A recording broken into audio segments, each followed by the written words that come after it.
You're a former professional gamer, former mate, professional. I like to think I'm still pretty good, all right? You are pretty good. You didn't let me finish my sentence, so I was actually going to hype on the fact that you're still top 200 in Korea on the Grandmaster server.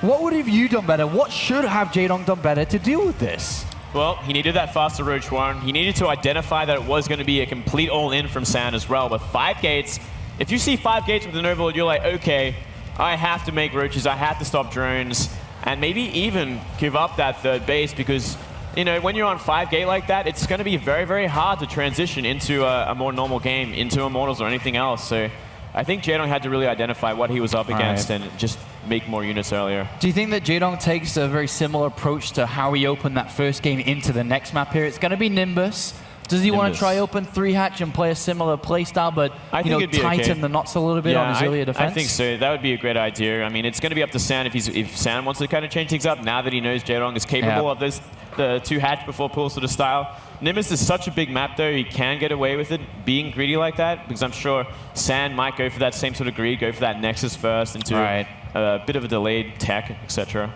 Well, Jaedong could be shut out quite easily here as he hunts and searches for another attempt at a DreamHack final here. He hasn't reached one this year.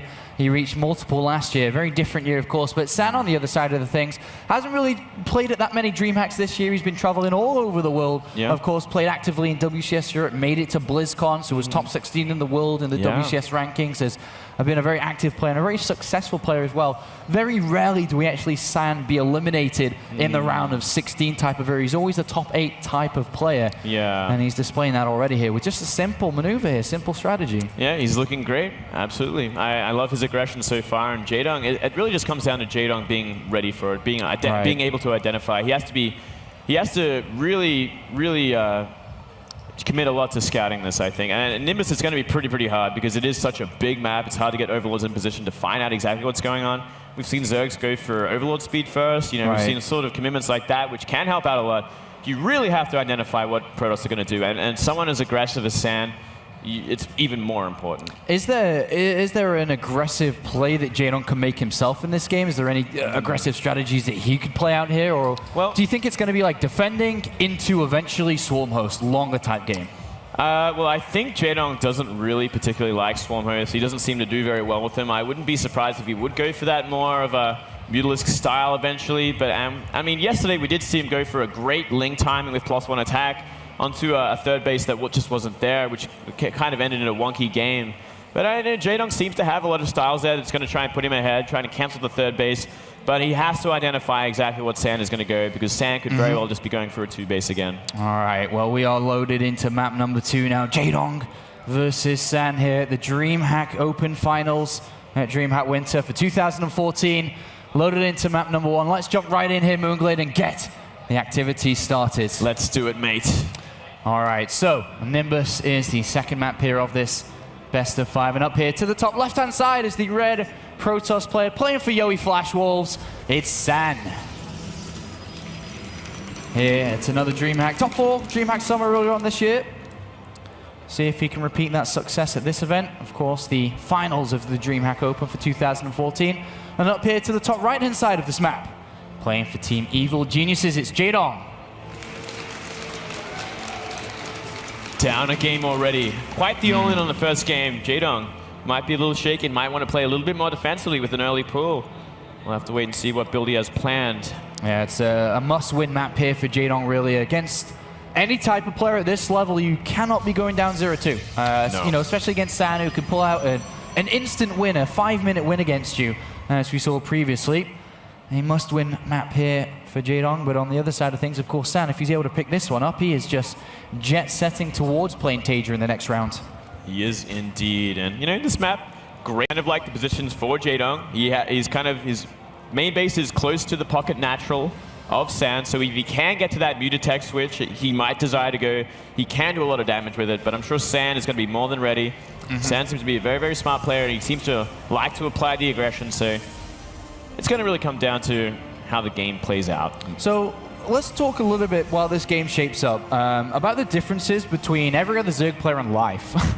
why is Life the player that he is? And how is he able to 3-0 San and 2-0 him yesterday and, 2-0 Tasia? What makes him so different from all the other Zergs that are struggling recently, as we've seen so many being eliminated already this tournament? Yeah, I mean, Life has his own style. He likes to be the super aggressor against his Protoss. He likes to put them on the back foot very early.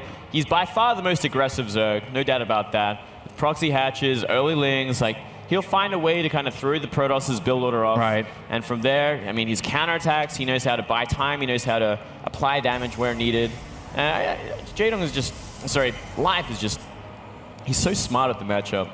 It's really something else because no other Zerg can really match what he does, which is why he's the world champion. He is the world champion. Jaedong's found out where his opponent is here. He has an Overlord in perfect position. Zergling's on the way to the other side of the map as well.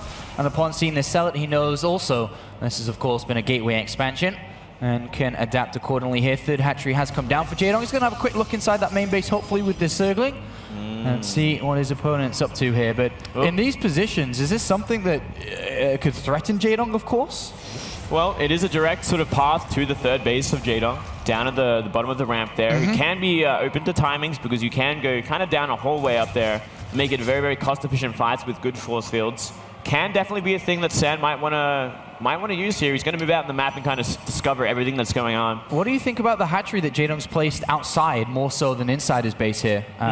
He expanded out rather than inwards. I like that because you're always going to want to go 3 base against Protoss, generally, if you can. And, I mean, the creep spreads more quickly if you put that first hatch down there instead of in the pocket natural. So it makes a lot of sense, and I like it a lot that Jaedong did that. And you want to kind of set up there. You want to make sure you can hold it. You want to make sure you know exactly what's going on. And you did see a Probe and a Zealot here. Oh, Moonglades, he's seen that. And we are at the back of San's base here, seeing the additional gateways coming in. We're seeing the exact same thing, Apollo. The exact same all-in. But there's no gas been taken by Jaedong. He's only on Queens and on Zerglings. Is he going to be able to hold this type of attack? I'm not sure, man. He's going to have to make a lot of links to deal with this time. He's going to have to completely overwhelm the army with slow links. Does he even know this is exactly the build that San's using? This could be just a bit of pressure, faking out. There's a spine crawler coming in and added on drones here. Is Jaedong taking this seriously? Does he really know what he's playing against? I don't think so. I mean, he's making some extra queens here, but those 2 drones really scares me at this point. But look how smart San's been here. He's warped in a Zealot and a Sentry on the other side of the map. And surely as a Zerg player, when you see a Sentry on the other side of the map here, you're like, well, I don't think he's really doing too much here. Yeah. And I mean, he's still adding on drones. He is still adding on drones, but I mean, I like this 4 queens and a spine crawler at the bottom of the ramp. I actually really like that a lot. He will have enough to kind of defend what's outside his third base at the moment. But we're going to have to wait and see how much San is actually going to commit here. He is warping in more and more Zealots with these 2 sentries. Obviously, the sentries want to kind of force field that ramp, stop anything coming from the 2 bases in the main. Well, 2 more queens have been added on, and Jaedong just saw that more units were being made there with the Zerglings that were attacking the Zealots. So he's added on 12 additional Zerglings here. He's going to have to try to make this defense. He couldn't make it in the previous game. Can he do it this time? There's a lot of queens. Push back the Mothership Core immediately here. Second spine crawler is about to finish up. Only slow Zerglings and queens. Adding on drones throughout this, but more and more Zealots and sentries are being added on here. Queens do have a lot of energy. Jaedong coming around the back with his Zerglings to try to pick off that back pylon, but that does leave his hatchery exposed. Yeah, I'm not sure about this. I mean, he does have a lot of queens, so he can transfuse, but great force fields here. Zoning out 4 queens here, and he will be able to take them down very, very easily. Very easily. Spine's doing a lot of damage over the force fields here, but Zergling's filtering through, not really doing too much damage, but San backs off here. Goes for another warp in a unit. Spine crawler's repositioning. A lot of Zealots here. 14 Zealots in total. Great force field, trap the Queen. Perfect force field there. Very, very awkward for the Queen, and doesn't really want to fight in this funnel, does Jaedong. I mean, every Zergling is going down here. We did see the spine crawler as well, and there's simply not enough. And we can see a force field on the ramp in a second as well. Drone's being pulled off here, and Jaedong is in so much trouble. 16 additional Zerglings coming in, additional queens as well. And San, staying true to his own style, staying true to his strategy, is making this game look easy. He's just warping in Zealots and Sentries and winning these games over someone like Jaedong. It actually doesn't make sense. He's making this game just look ridiculously easy here, and Jaedong's going to lose his third again. He's down 20 supply. And again, just like the previous one, the same strategy works twice in a row, and San takes a swift 2-0 on a must-win map there for Jaedong, as now he has to win 3 games in a row to turn this one around. And I mean, the next 3 maps are going to kind of be good for Jaedong. We got Merry-Go-Round, Overgrowth, and King Sejong, so not the worst maps for Jaedong to come back on, but I mean, I think he's going to have to start making roaches a little earlier in Apollo because you shouldn't be kind of losing to a 5-gate like that. It just shouldn't happen.